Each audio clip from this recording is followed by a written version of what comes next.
அன்பு நட்புகளுக்கு இனிய வணக்கம். இன்றைய திரி கடுகமும் என் பொருளும் செய்யுள் 21. இதற்கு போவதற்கு முன்பாக இதற்கு முன்பு நான் அனுப்பிய ஒரு செய்யுள் எல்லில் என்ற ஒரு சொல்லை நல்லாதனார் கூறியிருக்கிறார் என்று சொல்லி எல்லில் என்பதற்கு இரவு என்று பொருள் கொடுத்துள்ளேன். நான் படித்துக் கொண்டிருக்கும் சங்கநூல் அப்படித்தான் கூறுகிறது, அல்லும் எல்லும் ஒன்றுதான் என்று.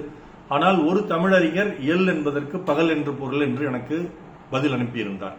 முதலில் அவர் அந்த படித்ததற்கும் கேட்டதற்கும் மிக்க நன்றி. பதில் அனுப்பியதற்கு மிக மிக நன்றி. அது எல்லாக இருந்தாலும் அல்லாக இருந்தாலும், அதாவது இரவாக இருந்தாலும் பகலாக இருந்தாலும், இன்னொருவன் புறன்கடையில் போய் தவறுக்காக நிற்பது அவமானம், கேடு, திருடனை போன்ற ஒரு செயல், திருடுவதை போன்ற ஒரு செயல் என்று நல்லா சொன்னதாக எடுத்துக்கொள்ளலாம். ஆனால் எல் என்பது பகலா இரவா என்பது ஆராய்ச்சி செய்யப்பட வேண்டும். நான் படிக்கும் நூல் அதை இரவு என்றுதான் குறிப்பிடுகிறது. ஐயா அவர்கள் எல் என்பதை பகல் என்றும் குறிப்பிடுகிறார். அதை பற்றி ஆராய்ச்சி செய்யலாம். இன்றைய திரிகடுகம் செய்யுளுக்கு போவோம். நல்லவரின் கொள்கைகள்.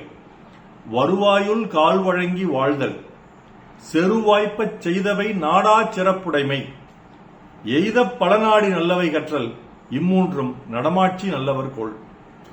வருமானத்தில் கால் பங்கு தானம் வழங்குதல், போர் சந்தர்ப்பத்தில் செய்தவற்றை தேடாத சிறப்பு கொண்டிருத்தல், பல இடங்களை தேடி நாடி நல்லனவற்றை கற்றுக்கொள்ளுதல் ஆகிய இம்மூன்றும் நன்மை ஆட்சி செய்ய நல்லவர் கொண்ட கொள்கைகள் ஆகும்.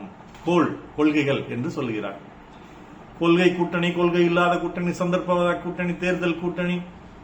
தேர்தல் கூட்டணி இடப்பகிர்வு மட்டும்தான், அதற்கு பிறகு அது காணாமல் போய்விடும்.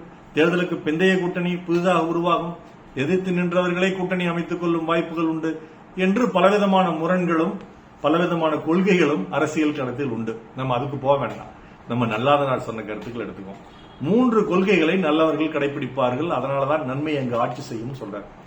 அதில் முதல் கொள்கை என்னவென்றால், நீங்கள் சம்பாதிக்கும் சம்பாதியத்தில் கால் பங்கு தானமாக செய்யப்பட வேண்டும். நம்ம மனைவிக்கு கடன் கொடுத்தது, பிள்ளைகளுக்கு கடன் கொடுத்தது, ஒன்றுவிட்ட சித்தப்பாவுக்கு எழுதி கொடுத்தது, இதெல்லாம் தானம் கிடையாது. யார் என்று தெரியாமலே இருக்கிறார்கள் அல்லவா, அவர்களுக்கு, முகம் தெரியாத நபர்களுக்கு, உங்கள் முகம் அவருக்கு தெரியாது, அவர்கள் முகம் உங்களுக்கு தெரியாது, உங்கள் இடக்கை கொடுப்பதை வழக்கை எறியாது, வழக்கை கொடுப்பதை இடக்கை எறியாது என்று கொடுக்கிறோம் அல்லவா, அப்படிப்பட்ட தானம் நீங்கள் சம்பாத்தியத்தில் கால் பங்கு வழங்க வேண்டும். இஸ்லாமியர்கள் இதை ஒரு கொள்கையாக கொண்டிருக்கிறார்கள் வாழ்க்கையில். இந்து கிறிஸ்துவ மதங்களும் இதை அறிவுறுத்துகின்றன. நாம் இந்த தானத்தை கொடுக்க வேண்டும், தானத்தில் சிறந்தது தானம் என்று சொல்கிறார்கள். அப்பொழுது அந்த கொடுக்கக்கூடிய தன்மையை நாம் வளர்த்துக் கொள்ள வேண்டும். சிறுவயது முதலேயே நாம் வளர்த்துக் கொள்ள வேண்டும். நம் பிள்ளைகளுக்கும் அதை கற்றுக் கொடுக்க வேண்டும். ரோட்டரி, லயன்ஸ் போன்ற சமூக சேவை இயக்கங்களில் இதைத்தான் செய்கிறார்கள், இதைத்தான் செய்கிறோம். நாங்கள் அனைவரும் சேர்ந்து பணம் போட்டு அதில் ஏழைகளுக்கு நாங்கள் சிலவற்றை செய்து கொடுக்கிறோம். இதற்கு பன்னாட்டு அமைப்புகளும் உறுதுணையாக இருக்கின்றன, அதிலிருந்தும் பணம் வழங்கப்படுகின்றன. அப்படி ஒழிக்கப்பட்ட ஒரு மாபெரும் நோய் தான் போலியோ என்ற நோய். இந்த அமைப்புகள் பல கல்விச்சாலைகளுக்கு ஓய்வு அறைகளை கட்டி கொடுத்திருக்கின்றன, பல நல்ல விஷயங்களை செய்திருக்கின்றன. அதுபோல் நாமும் நம் சம்பாத்தியத்தில் ஒரு கால் பங்கை எடுத்து மற்றவர்களுக்கு உதவி செய்வதற்கு வைத்துவிட வேண்டும். இது முதல் கொள்கை. தனக்கு மிஞ்சுதான் தான தர்மம் நினைச்சோம்னா தனக்கு எப்பவுமே மிஞ்சாது.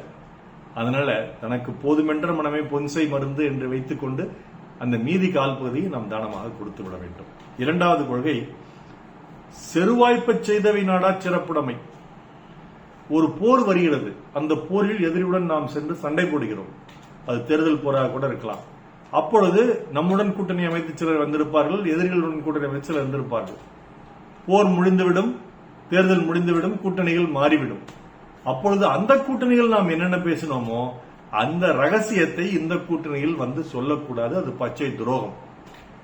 அதுபோல் போர்க்களத்தில் நாம் நடந்த விஷயங்களை, நான் அவனை அப்படி அடிச்சேன், அவன் இப்படி ஓடினான், ஒரு துப்பாக்கி எடுத்து சுட்டம் பாரு, கரெக்டா மண்டல போய் டனால் நடிச்சது, இப்படின்னு நீ செய்த பெருமைகளை வெளியில் பேசக்கூடாது. இது உன் கொள்கையாக இருக்க வேண்டும். நம்ம எங்க சண்டைக்கு போறோம், நம்ம எங்க அரசியலுக்கு போறோம், பல வேளைகளில் நம் போட்டி நடக்கும் பொழுது சில விஷயங்களை செய்திருப்போம், போட்டியாளர்களும் நமக்கு செய்திருப்பார்கள். இது வணிகத்திலும் கூட இருக்கலாம். அதை பற்றி வெளியில் பெருமை பீத்திக் கொள்ளக்கூடாது. அவர் அப்படி செய்துவிட்டார் என்று அவரை சிறுமைப்படுத்தவும் கூடாது. இது இரண்டாவது கொள்கை. மூன்றாவது கொள்கை, எங்கே எந்த நொடியிலும் கற்பதற்கு நமக்கு வாய்ப்பு கிடைத்தால் அந்த நொடியில் சென்று தவறாமல் கற்க வேண்டும். அது ஒரு பொட்டலம் கட்டி கொடுக்கக்கூடிய ஒரு தாளிலிருந்தும் கற்கலாம், சமூக வலைதளங்களிலிருந்தும் கற்கலாம், தொலைக்காட்சி, செய்தித்தாள், நூல்கள், மற்றவர் சொல்வதை கேட்டல், கற்றலும் கேட்டல் இனிது என்று பல வகைகளில் நாம் கற்றுக்கொள்ளலாம். எல்லா வகையிலும் நாம் கற்றுக்கொண்டே இருக்க வேண்டும். தினம்தோறும் ஒவ்வொரு நொடியும் எனக்கு எதுவும் தெரியாது, நான் ஒரு அறிவிலி நினைத்துக் கொண்டிருந்தால் மட்டுமே நம்மால் புதிய விஷயங்களை கற்றுக்கொண்டே இருக்க வேண்டும். இந்த மூன்றையும் நான் என்னுடைய வாழ்க்கையில் கொள்கையாக கடைபிடிக்கிறேன்.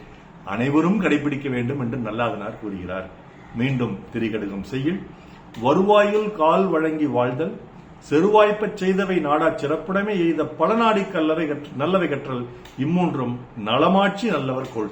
நாள் சிறக்க நற்றமிழ் வாழ்த்துகள். மருத்துவர் ராம செல்வரங்கம், ரிஷின திரளைய வழிகிடம், சேலம், கள்ளக்குறிச்சி, அரூர், ஈரோடு, கணதிபாளையம், நாளோடு நன்றி. டாக்டர் செல்வரங்கம் குரல் யூடியூப் சேனல் ஷேர் பண்ணுங்க, லைக் பண்ணுங்க, கமெண்ட் பண்ணுங்க, சப்ஸ்கிரைப் பண்ணுங்க. வணக்கம்.